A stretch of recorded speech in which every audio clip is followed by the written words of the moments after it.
Dice Mateo 5:13, vosotros sois la sal de la tierra, pero si la sal se desvaneciere, ¿con qué será salada? No sirve más para nada, sino para ser echada fuera y hollada por los hombres. Vamos a orar. Bendito Padre Celestial, agradecemos tu gran misericordia hacia nuestras vidas, Señor. Gracias porque eres fiel en tus promesas, Señor. Y te pido por los hermanos que aún vienen en camino, Señor, que tú los traigas y apresures a sus pasos con bien, Señor. Y te pido por los que estamos aquí, Señor, que podamos ser receptivos hacia tu mensaje, lo que tú traes hacia nuestra vida, Señor, que podamos mejorar, Padre. Te pido que tú hables a través de mí, Señor, que sean tus palabras y no las mías, Señor. Te lo pido en el nombre de Cristo Jesús. Amén. Ok.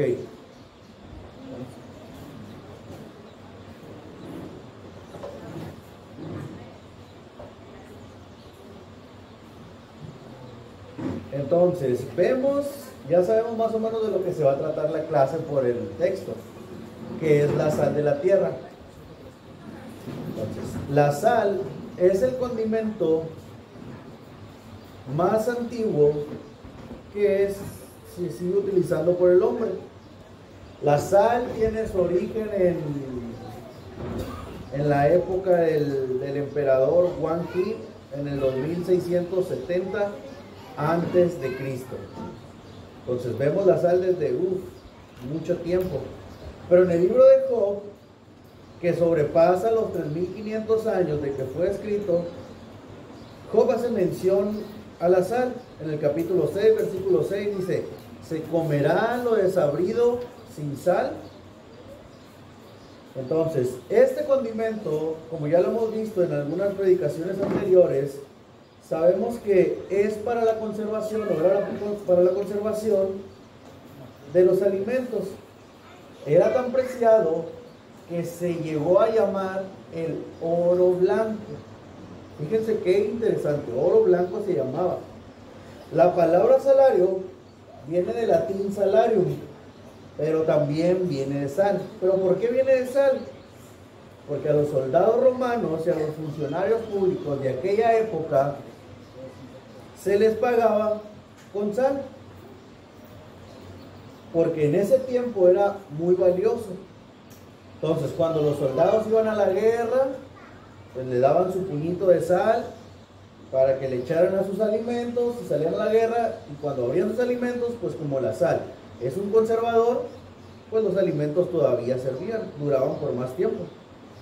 La sal por lo menos tiene 14,000 usos. 14,000 usos que son de beneficios para el cuerpo humano. Entonces, por ejemplo, los beneficios que para el cuerpo humano es, la sal ayuda a regular el ritmo cardíaco. Para esos que le dan muchos calambres durante la noche, pues se previene calambres. Evita la osteoporosis, mantiene el equilibrio del azúcar, es regulador del sueño. Por ejemplo, para aquellos que cuando se quitan los tenis no aguantan el olor, o para su esposo, para su esposa, en la noche échenles un poquito de sal y ya en la mañana lo sacude y quita el mal olor. El cuerpo humano no puede vivir sin sal, pero el exceso de mal produce enfermedades como la hipertensión. Entonces, por ejemplo, si usted se come una sopa, tiene que tener la cantidad exacta de sal, porque ¿qué tal si me paso de sal? ¿A qué vas a ver? Pues muy salada, ¿verdad? Entonces tiene que ser la cantidad exacta de sal. Por ejemplo, una pizca de sal ayuda a la conservación de la piel. Por ejemplo, yo me miro de 23 y tengo 29. Ahí es rejuvenecedor.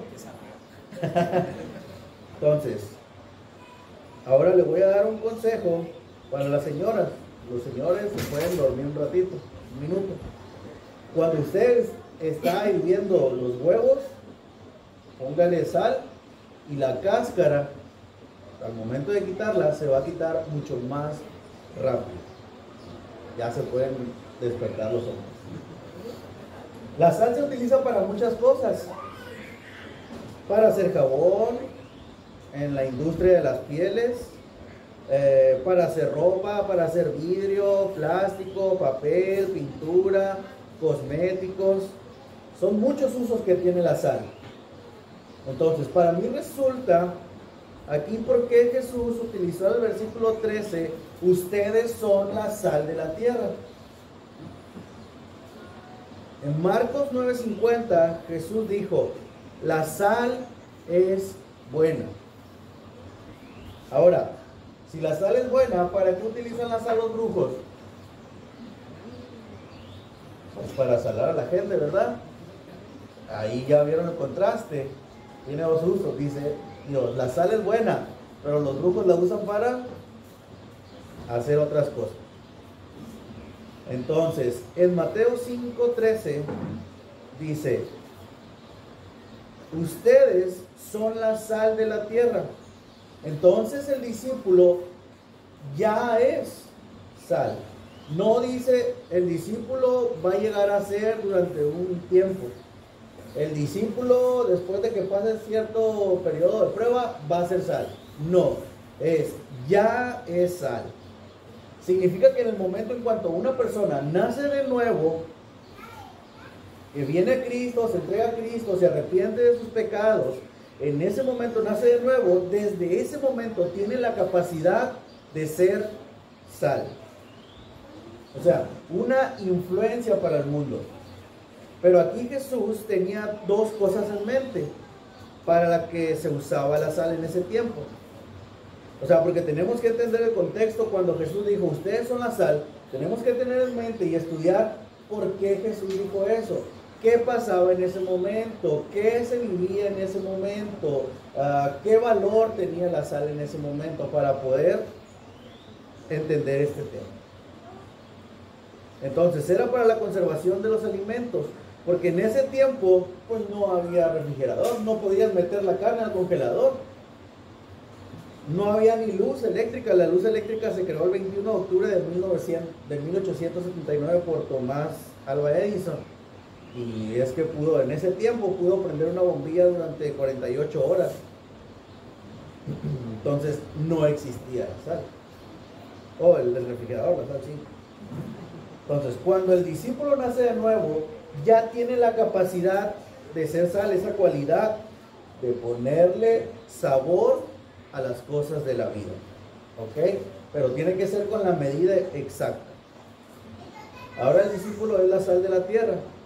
La palabra griega aquí, que se traduce sal, significa escalás, pero que figurativamente es prudencia.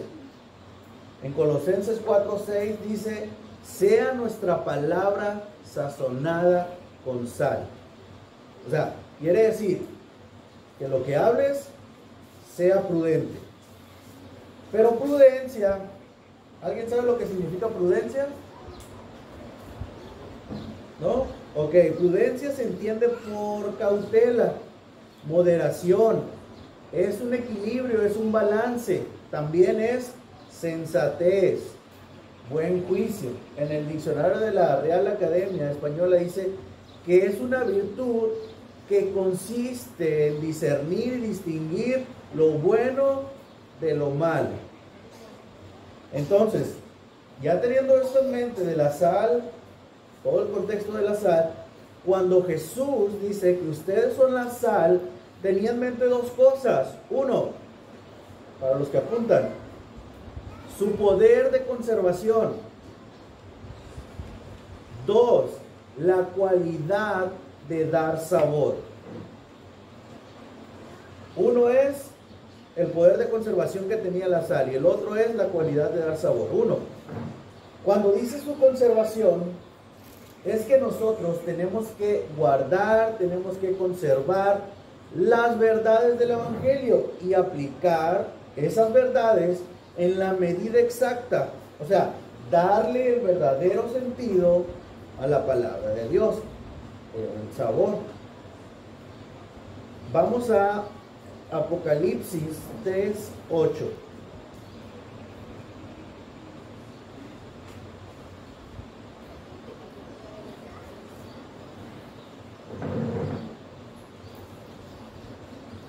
Entonces aquí hay una iglesia que era la de Filadelfia.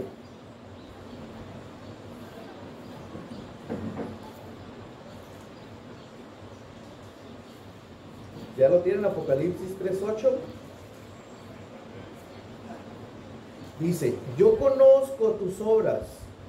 He aquí, he puesto delante de ti una puerta abierta, la cual nadie puede cerrar. Porque aunque tienes poca fuerza, ojo, hicieron dos cosas. Dice, has guardado mi palabra, o sea, no has diluido mi palabra, no has traicionado mi palabra, no has torcido mi palabra. ¿Qué dice? Has guardado mi palabra. Entonces, la palabra guardar se refiere a conservar. ¿Y qué es lo que conserva? Bueno, la sal conserva los alimentos. Y el Señor dice, ustedes son la sal. Entonces nosotros, ¿qué tenemos que conservar? La palabra.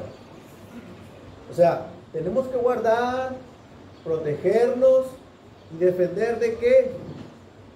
¿Qué tenemos que defender? Las verdades del Evangelio.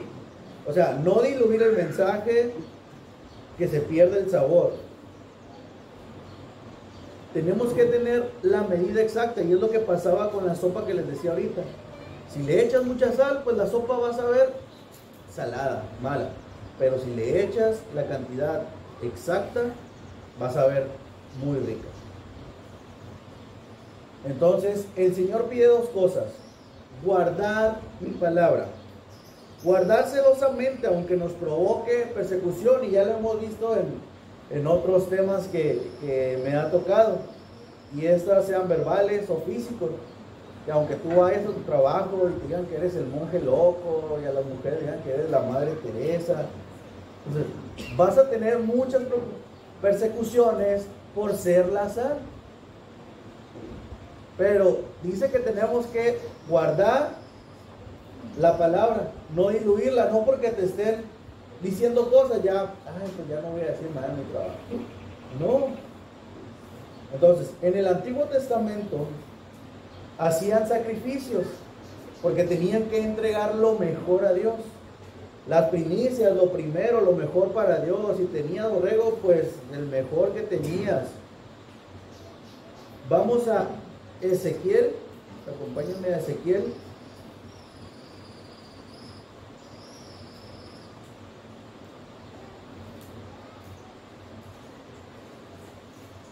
Ezequiel 43:23.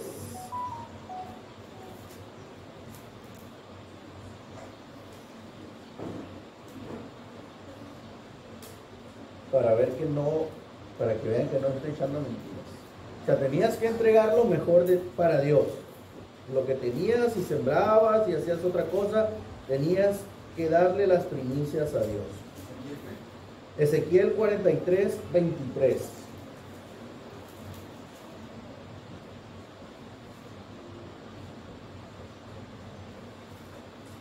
Dice, cuando acabes de expiar, ofrecerás un becerro de la vacada sin defecto y un carnero sin tacha de la manada. Entonces, todos esos sacrificios que se hacían apuntaban a Jesucristo, que fue el sacrificio perfecto que hubo. Y vemos ahora en el 24 que dice, y los ofrecerás delante de Jehová, y los sacerdotes echarán, ¿qué dice? Sal sobre ellos, y los ofrecerán en holocausto a Jehová. Ahora vamos a Levítico 2:13. ¿Voy muy rápido o no? ¿O voy bien?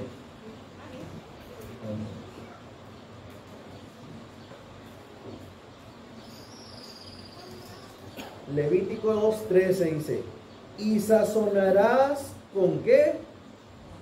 Con sal toda ofrenda que presentes.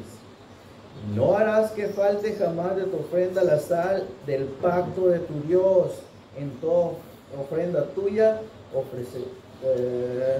ofrecerás sal. O sea, sazonar, ¿qué es? darle sabor, ¿verdad? O sea, la medida exacta de sal. Por eso decía aquí sazonar. ¿Por qué tenía que ser la medida exacta de sal en estos sacrificios? ¿Por qué decía sazonar con sal? ¿Alguien sabe? Si no, ahorita lo descubrimos. Entonces, estos sacrificios decía que tenían que ser sazonados con sal. ¿Pero por qué? Porque estos sacrificios, luego el sacerdote, su familia, podrían comer de esta carne o otra gente. Y lo vamos a ver en Levítico 7:9, para que vean que no estoy inventando yo. Dice: asimismo, toda ofrenda que se cociere en horno y todo lo que fuere preparado en sartén o en cazuela, será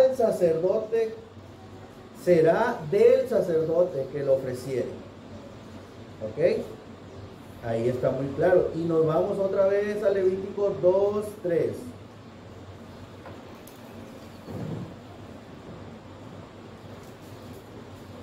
Dice: y lo que resta de la ofrenda será de Aarón y de sus hijos.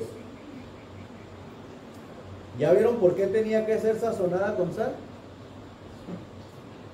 Porque después se lo podían comer. Entonces, esto tiene un simbolismo. Como la sal tiene la capacidad de preservar contra ¿qué? La descomposición de los alimentos, ¿verdad? Entonces, esta descomposición simboliza la sal simboliza incorrupción, preservación, pureza. Por eso cuando alguien iba a ofrecer un sacrificio, iba con el sacerdote y el sacerdote era el encargado de sazonar con sal. ¿Por qué? Porque también simbolizaba el sacrificio ofrecido a Dios. Era de corazón limpio, porque toda vida de ese adorador, decía que toda la vida de ese adorador iba a ofrecer lo mejor. Y la sal simbolizaba conservación. O sea, se iba a conservar en adorar para ofrecer lo mejor a Dios, con una actitud de agradecimiento hacia Dios. La Biblia aquí habló de un pacto de sal. ¿Qué es un pacto? ¿Alguien sabe qué es un pacto? Un acuerdo entre dos personas. Un acuerdo entre dos personas, muy bien. ¿Alguien más? Un compromiso, exacto. Entonces, un pacto es un compromiso. En este caso es Dios con los hombres y los hombres con Dios. Cuando Dios hacía un pacto, lo sellaba con sangre. Pero aquí en este momento lo hizo con sal. Cuando se hacía este compromiso, se ofrecía sal y todo se sellaba con el derramamiento de sangre. Y se rociaba pues con sal, que significaba que era un pacto que se tenía que conservar. Entonces decía: yo lo voy a conservar y no me voy a echar para atrás de mis palabras, de lo que dije. Esa era la sal del pacto, que simbolizaba algo eterno, algo consagrado, algo dedicado, de una pureza de la promesa que Dios hizo. Pero el adorador también se comprometía a que por medio de ese pacto se tenía que consagrar solamente hacia Dios. Ahora, Dios hizo un sacrificio, ¿verdad? Vemos que es un sacrificio perfecto. ¿Por qué? Ofreció a su Hijo en sacrificio vivo, que limpió nuestros pecados, que lo selló con su sangre, con el derramamiento de sangre. Y habló Jesús también la sangre del nuevo pacto. Ahora, ¿cuál es la sal que preserva el nuevo pacto?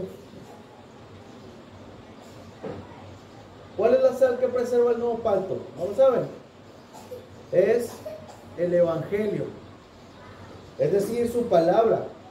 Dios no cambia, Él es el mismo de ayer, de hoy y por siempre. Dice: el cielo y la tierra pasarán, pero su palabra no pasará. Es decir, las promesas de Dios son como la sal que preserva la promesa misma. Cuando Jesús dijo ahora, ustedes son la sal de la tierra, pregunta para ustedes, ¿qué significa?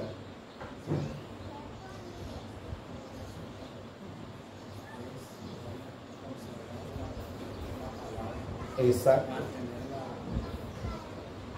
Que viva transmitiéndonos. Ya entendimos por qué dijo ustedes son la sal, pero aquí no se ha acabado el tema todavía. Entonces, nosotros vamos a hacer la función que hace la sal, que es que, lo que dijeron, conservarnos en Dios, guardarnos en Dios, caminar en santidad con Dios. Vamos a Romanos 12:1, ahí habla de otro tipo de sacrificio. Romanos 12:1.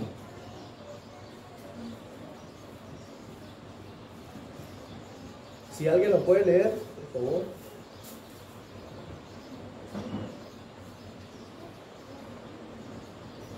Romanos 12:1. Así que, hermanos, os ruego por la misericordia de Dios, que presentéis vuestros cuerpos de sacrificio vivo, santo, agradable a Dios, que es vuestro culto racional. Ok.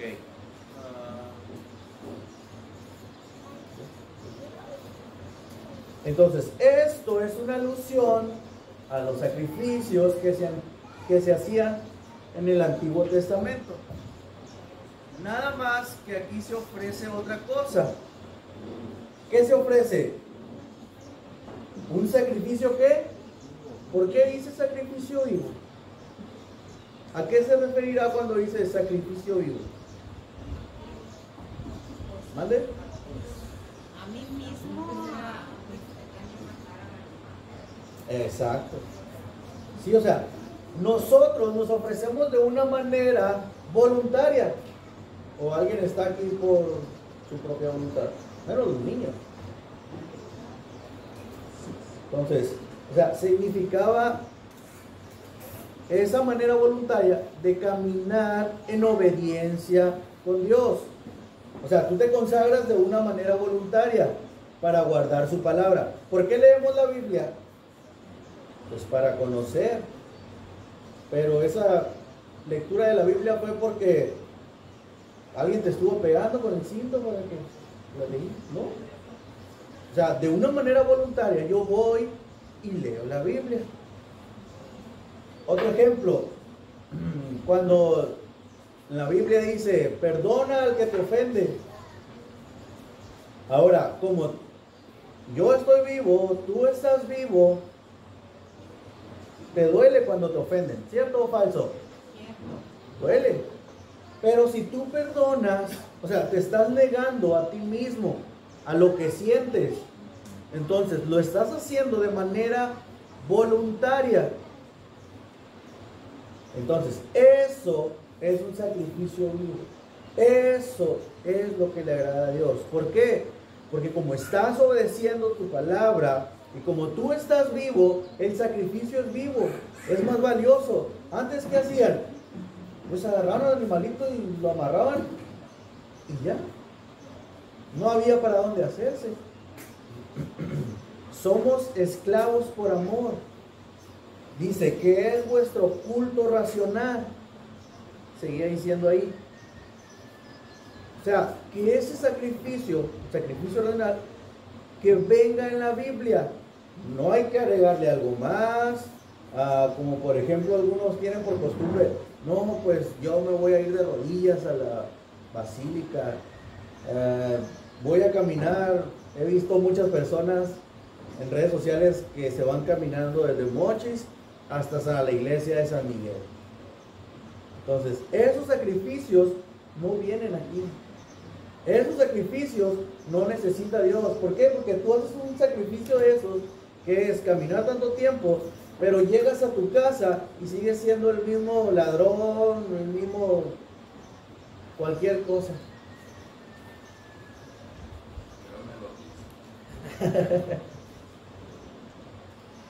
Romanos 12:2, ahí enseguidita, dice, no os conforméis a este siglo. Siglo aquí se refiere a este mundo. O sea, el estilo de vida del mundo. Que no nos dejemos llevar por las corrientes de este mundo. O sea, su forma de pensar, de actuar. ¿Cuál es la forma ahorita de pensar del mundo? Pues que respetes a todos. Dice, tienes que ser inclusivo. A todos, a todos. Entonces, esa es la forma de pensar del mundo. Y nosotros tenemos otra forma de pensar. Que sabemos que las relaciones entre hombre y hombre no le agradan a Dios, que es pecado, y si siguen así se van a ir al infierno. Pero ahora te están enseñando que tienes que respetarlo. Entonces, van en contra de nuestra manera de pensar. Dice, no os conforméis. En el griego se refiere a amoldar. O sea, el estilo de vida que viven los del mundo. Ejemplo, estamos haciendo una gelatina. Pones un molde y echas el líquido. La pones en el refri, sacas el molde, volteas. ¿Qué sale? ¿Qué figura sale? La del molde. O sea, el líquido se hizo a la forma de ¿qué? Del molde. Entonces, eso es lo que dice la Biblia que no tenemos que hacer. ¿Quedó claro?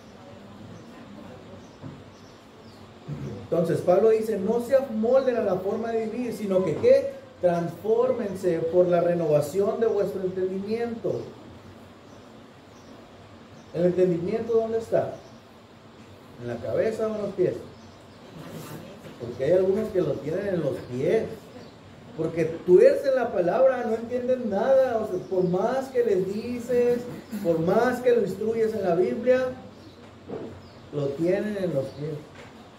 Pues la palabra transformados es una palabra griega que quiere decir metamorfosis. ¿Alguien había escuchado esa palabra?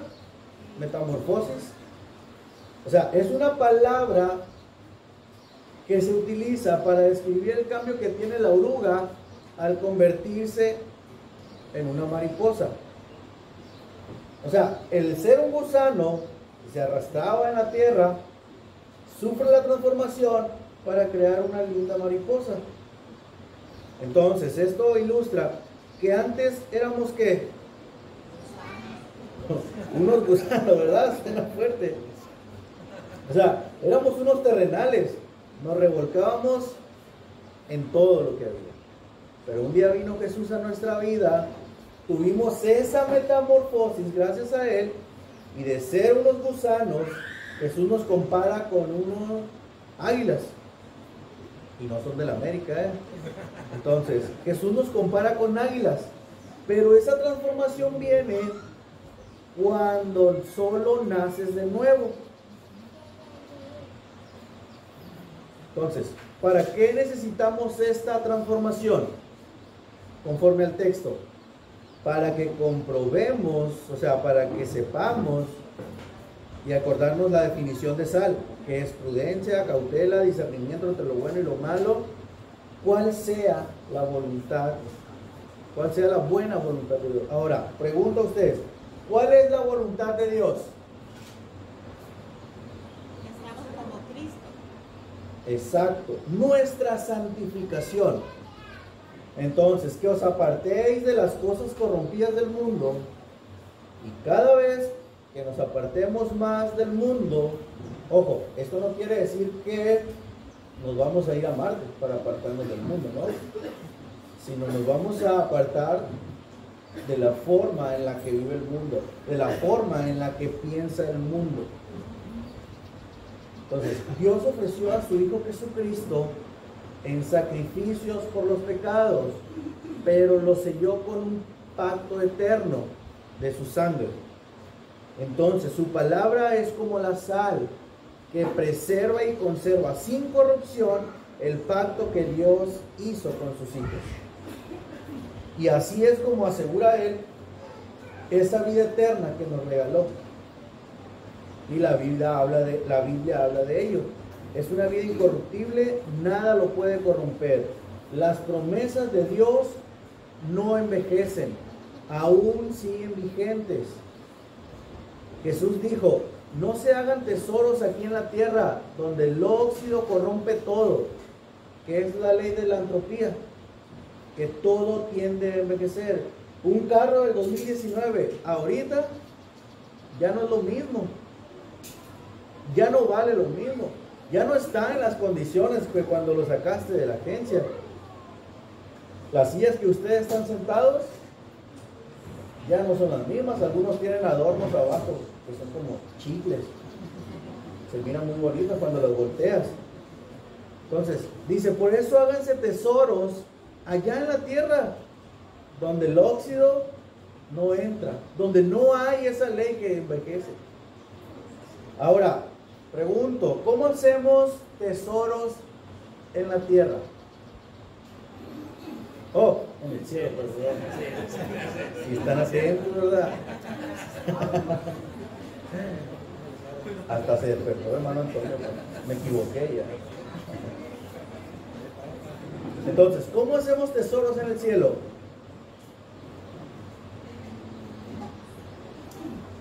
Fácil, obedeciendo ¿qué? La palabra, haciendo la voluntad de Dios, agradable, caminando con Dios. ¿En qué sentido? Pues en el sentido como la sal de la tierra. A los discípulos a los que Jesús estaba enseñando en ese momento, les tocaba hacer la función de la sal, que era ¿qué? Guardar, preservar de corrupción. ¿De qué? Las verdades que se nos han depositado. Es decir, no manches tu vida con el robo. No manches tu vida con otras cosas. O sea, sé honesto. Ahora, tenemos que hacer la función de la sal. No podemos diluir las verdades del Evangelio. Ni echarle menos sal, ni echarle más sal. O sea, tenemos que aplicar como es, dándole su verdadero sentido, obviamente. Hoy en día se ha perdido el sabor de tantas iglesias.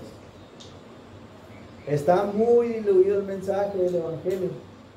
Por eso hay tantas iglesias que vemos en Mochis o en otros lugares que te hablan de la superación personal, que hablan de la psicología. Por eso hay muchas personas en ese tipo de iglesias, porque se sienten a gusto. Cuando alguien nos pide un consejo, siempre hay que dar el consejo de la Biblia. No es, mira, yo pasé por esto cuando estaba en el mundo. No. Mira, la Biblia dice esto, esto y esto. Entonces, por eso tenemos que no diluir el mensaje, no alterar, siempre dando la interpretación correcta. Por eso nuestros pastores siempre están preocupando por darnos ese alimento, que es con la cantidad exacta de sal. Nos instruyen. Por ejemplo, con Tony hemos estado viendo cómo estudiar la Biblia, y yo creo que va a seguir con el tema. Entonces, nuestro pastor Antonio sigue con diversos temas, que es el divorcio, lo que es el legalismo, cómo aplicarlo a nuestra vida. Entonces, nuestro hermano Brian, nuestro matrimonio, cómo aconsejar a las demás personas, cómo instruir a nuestros hijos, los varones, la femenil. O sea, nos están dando la cantidad exacta de sal para que nosotros apliquemos esas verdades. Y cuando alguien venga a pedirnos un consejo, o cuando se presente alguna situación en nuestra vida, ponerle la cantidad exacta de sal. O sea, aplicar la palabra de Dios, decir, ay no, esto está muy feo. No, se tiene que hacer porque así es la palabra, así es la promesa de Dios, y la promesa de Dios sigue vigente. Entonces, esto es para prepararnos allá afuera. Porque aquí adentro, pues todo se mira muy bonito. Aquí adentro nadie tiene luchas. La lucha empieza de la puerta para afuera. Ahí empiezan los problemas. Vamos a Marcos 9.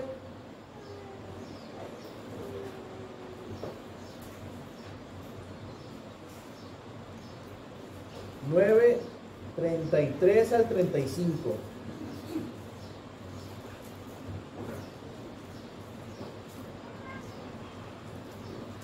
Fíjense, y llegó a Capernaum, y cuando estuvo en casa les preguntó: ¿qué disputabas entre ustedes en el camino? Mas ellos callaron, porque en el camino habían disputado entre sí quién había de ser el mayor. Entonces él se sentó, llamó a los 12 y les dijo: si alguno quiere ser el primero, sea el postrero de todos y el servidor de todos. Entonces algunos podrían decir: no, pues yo me acuesto en el pecho de Jesús. Otro decía: no, yo soy el mayor, porque yo soy la voz que clama en el desierto. Pero fíjense, vamos a ir al mismo capítulo, al versículo 50. Si alguien lo puede leer, por favor, en el versículo 50. Marcos 9:50. Buena es la sal, mas si la sal se hace insípida, ¿con qué la sofreís? Tened tal en vosotros mismos y tened paz los unos con los otros. Ok, ahora, ¿por qué les dijo tengan paz? ¿Qué vimos en el versículo del 33 al 35? ¿Qué estaban haciendo? Discutiendo, peleando. ¿De qué? ¿Quién debía de ser el mayor?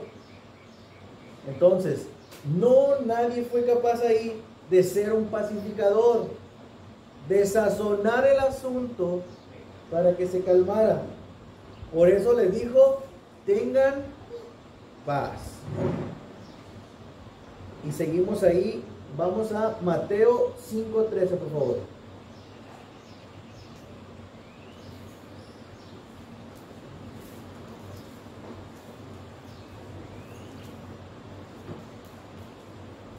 Dice: vosotros sois la sal de la tierra, pero si la sal se desvaneciere, aquí la palabra desvaneciere es moraino.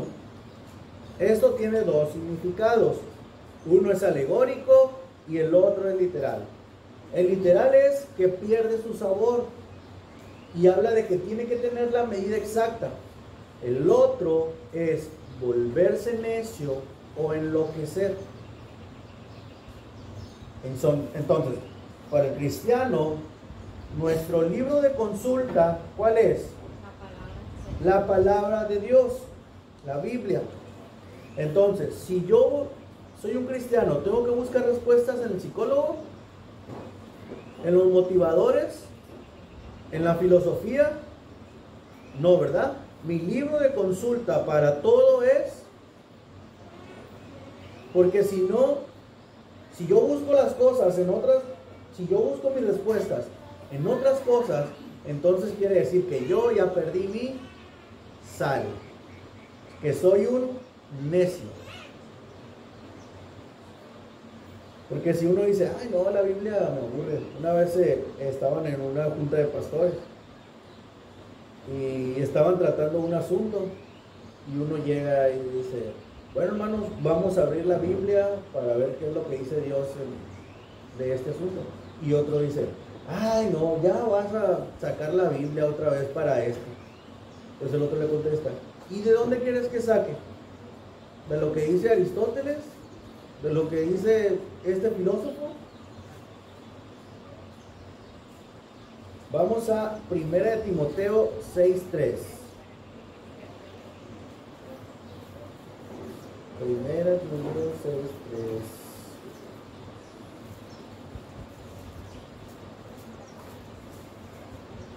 6:3. Dice: si alguno enseña otra cosa y no se conforma a las sanas palabras de nuestro Señor Jesucristo y a la doctrina que es conforme a la piedad. O sea, conforme, moldea a seguir la doctrina. Ahora, ¿qué es la doctrina? Lo que te lleva a amar más a Dios, a consagrarte más. Aquellas enseñanzas que te hacen buscar lo eterno y no lo terrenal. Pero ¿qué pasa con este que no busca lo eterno? Versículo 4, de ahí mismo. Está envanecido, nada sabe, delira acerca de cuestiones y contiendas de palabras, de las cuales nacen envidia, pleitos, blasfemias, malas sospechas. O sea, aquí la palabra delira se refiere, fíjense, en el griego se refiere a que está enfermo mentalmente. O sea, no me gusta este tema de las bienaventuranzas, me aburre. Entonces, ¿a qué clase de iglesia vas? Algunas personas que he conocido responden: ay, a mí me gusta Cash Luna, porque habla del amor, de la prosperidad, y aquí no hablan del amor. Ese pastor Antonio puro regañar, y puro, yo quiero sentir bonito, yo quiero que mi corazón se vaya lleno de alegría. Versículo 5, de ahí mismo. Disputas necias de hombres corruptos, de entendimiento y privados de la verdad, que toman la piedad como fuente de ganancia. ¿Qué dice? Apártate de los males. O sea, estas personas de los que habla aquí, quiere decir que no tienen sal. ¿Y qué es lo que van a provocar? Esto. O sea, esas ovejas no son ovejas, son lobos. Versículo 6. Pero gran ganancia es la piedad, acompañada de ¿qué dice? Ahora, ¿qué es la piedad? No es un sitio donde vas a empeñar cosas, ¿no? Entonces, es aquello que es agradable a Dios. Ahora, el contentamiento. ¿Qué es el contentamiento del que habla la Biblia? Del que habla la Biblia. Es una satisfacción de lo que uno tiene. O sea, tienes que estar contento con lo que tienes.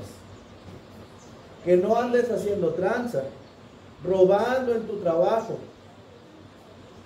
Por eso veíamos en otro estudio, decía que estés contento con tu salario, porque si no estás contento con tu salario, ¿qué vas a hacer? Cosas deshonestas para tener más dinero. Es por eso que le dice, conténtate con tu salario. Y vimos, ¿qué es la palabra contentamiento? Satisfacción de lo que tengo. Versículos 7 y 8. Porque nada hemos traído a este mundo y sin duda nada podremos sacar. Así que teniendo sustento y abrigo, estemos contentos con esto. Hermanos, lo que tenemos es por gracia. Si Dios así nos quiere tener, es por su voluntad. Por eso tenemos que estar contentos. Para finalizar, vamos a Mateo 5:13, donde comenzamos.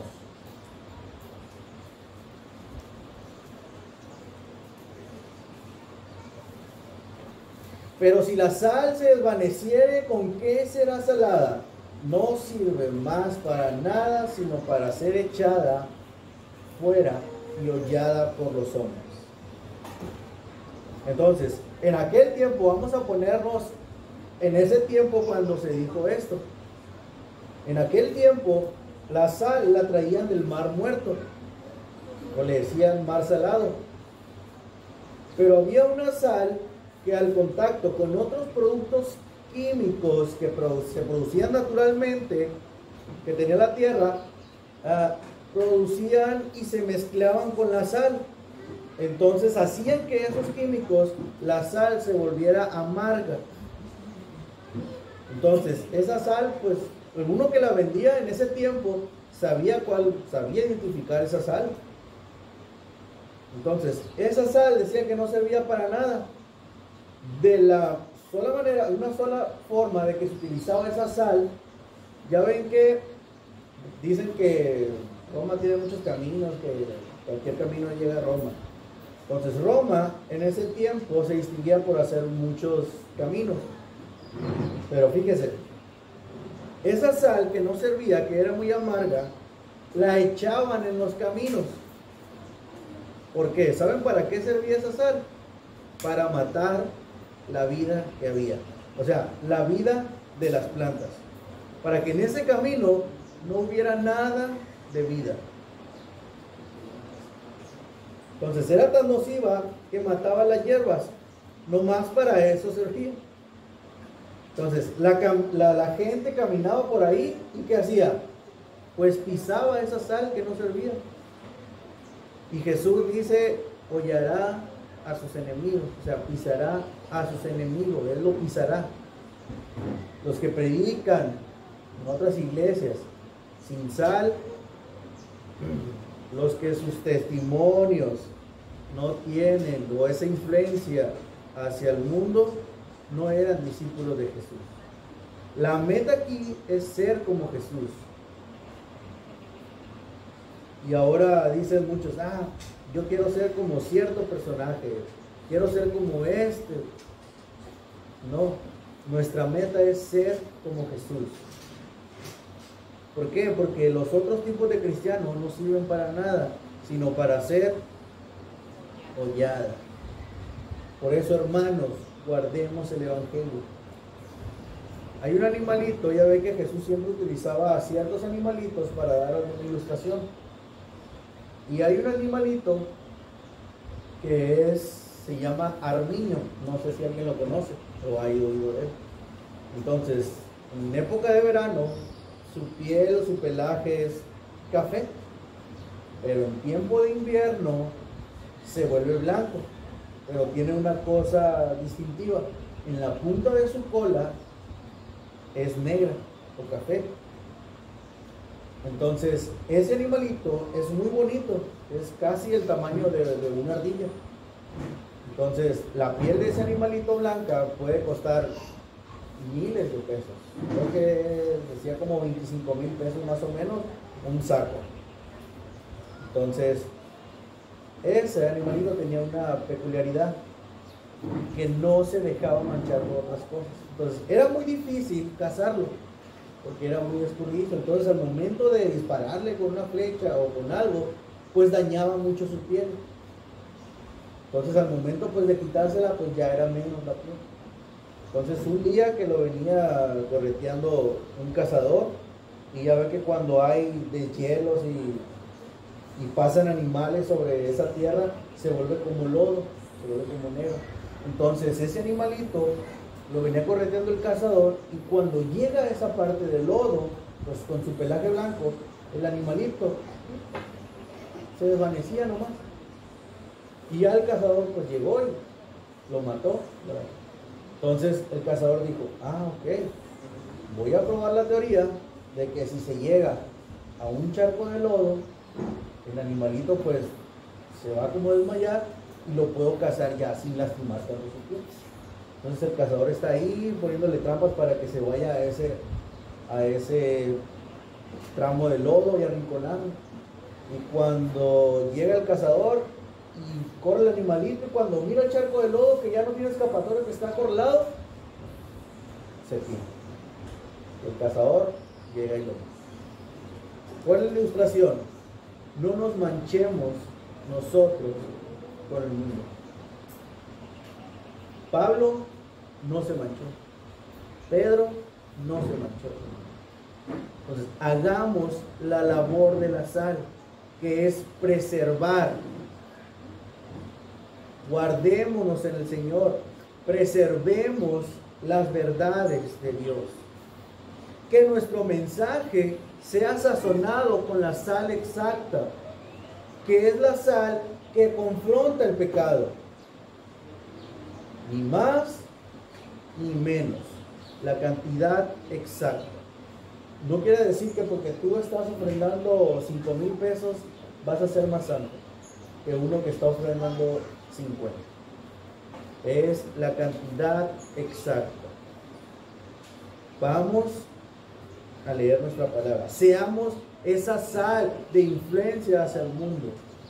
Que el mundo nos mire y nos reconozca por ser esa sal.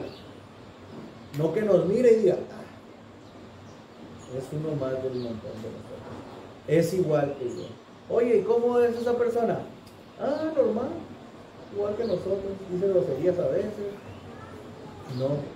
que nos distingan por ser esa sal, por poner ese sal. No sé si alguien tiene alguna pregunta, duda. ¿Nadie? Vamos a orar.